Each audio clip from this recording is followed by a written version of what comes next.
Recipe mutton কিমা পোলাও। খেতে অসাধারণ test আর বানানো কিন্তু খুবই সহজ। একদম বাড়িতে থাকা ঘরোয়া কিছু উপকরণ দিয়েই এই মাটন কিমা পোলাওটা বানানো যাবে। আমি দুটো বড় সাইজের পেঁয়াজ ঝিরি করে কেটে নিয়েছিলাম আর তেলে লাল লাল করে ভেজে নিচ্ছি। আমি মাটন কিমাগুলোকে আগে থেকে ম্যারিনেট করে রেখে দিয়েছিলাম 1 ঘন্টা মতো। ম্যারিনেট করার জন্য আমি 50 গ্রাম দইয়ের মধ্যে 1 চামচ মতো জিরা গুঁড়ো, 1.5 চামচ ধনে গুঁড়ো, 1.5 চামচ কাশ্মীরি লাল লঙ্কা, 1 চামচ গরম মশলা, 1/2 চামচ লবণ, 1/2 চামচ হলুদ দিয়ে ম্যারিনেট করেছি। আর তার সাথে আমি একটা গোটা রসুন, 4-5টা কাঁচা লঙ্কা আর 1 ইঞ্চি মতো আদা পেস্ট দিয়েছি। ম্যারিনেট করে 1 ঘন্টা রাখার পর যখন পেঁয়াজটা লাল করে ভাজা হয়ে গিয়েছে, মাংসটা দিয়ে ভালো করে একটু কষিয়ে কষিয়ে রান্না করে নিতে হবে।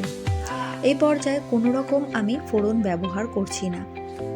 তোমরা চাইলেও তেলের বদলে এখানে কিন্তু ঘি দিয়েও পুরো রান্নাটা করতে পারো। খুব সুন্দরভাবে মাংসটা কষিয়ে রান্না করে নিতে হবে, যাতে মাংসটা ভালো মতো সেদ্ধ হয়ে যায়। ঠিক এইভাবে কষিয়ে রান্না করে নিতে হবে। এই পোলাওটা এত টেস্টি হয়, বাড়িতে যদি কোনো গেস্ট আসে খুব সহজেই এটা বানিয়ে নিতে পারবে। আর হ্যাঁ, এটা যদি একবার রান্না করে খাওয়াও তাহলে কিন্তু প্রশংসা না করে গেস্ট পারবে না। ভালো করে ঢেকে ঢেকে কষিয়ে কষিয়ে মাংসটা রান্না করে নিতে হবে। খুব সুন্দর করে কষিয়ে নেওয়ার পরে বাকি উপকরণগুলো এখানে দিতে হবে।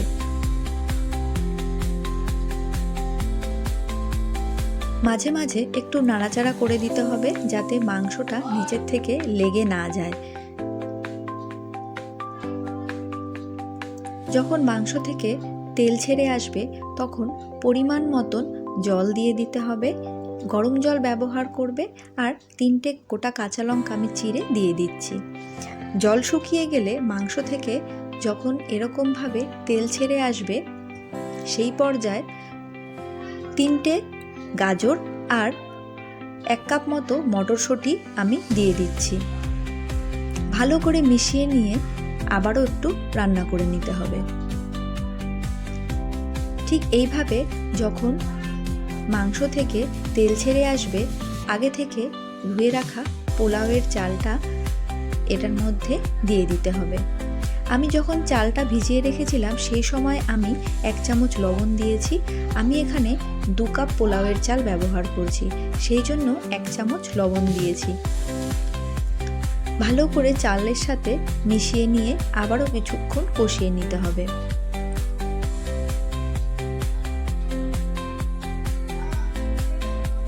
এবার কষিয়ে নেওয়ার পর পরিমাণ মতন গরম জল, এখানে আমি 2 কাপ যেহেতু চাল দিয়েছি সেই কারণে আমি 4 কাপ মতো জল মেপে আগে থেকেই গরম বসিয়ে দিয়েছিলাম, জলটা দিয়ে দিচ্ছি। আর 1/2 কাপ মতো দুধ দিয়ে দিলাম। এবার ভালো করে মিশিয়ে নিয়ে ঢেকে ঢেকে চালটাকে সেদ্ধ হতে দেব।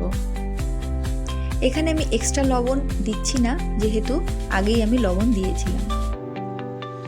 চাল যখন 80% রান্না হয়ে যাবে সেই সময় ঢাকাটি খুলে আবারও একটু নাড়াচাড়া করে দিতে হবে, যাতে পোলাও নিচের থেকে লেগে না যায়। একটু নাড়াচাড়া করে আবারও ঢেকে দিতে হবে সম্পূর্ণ জল শুকিয়ে যাওয়া পর্যন্ত।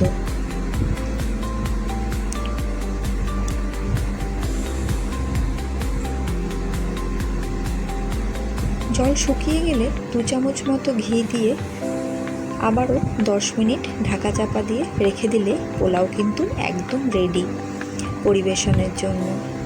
এই পোলাও শুধুই এত ভালো লাগে, এক্সট্রা কিচ্ছু সাথে লাগবে না।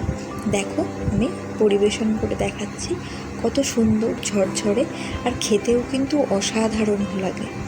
তোমরা অবশ্যই একবার বানিও আর আমায় কমেন্টে জানিও কেমন লাগলো। ভিডিওটি যদি তোমাদের ভালো লেগে থাকে অবশ্যই একটা লাইক আর কমেন্ট করো। দেখো কত সুন্দর ঝরঝরে হয়েছে।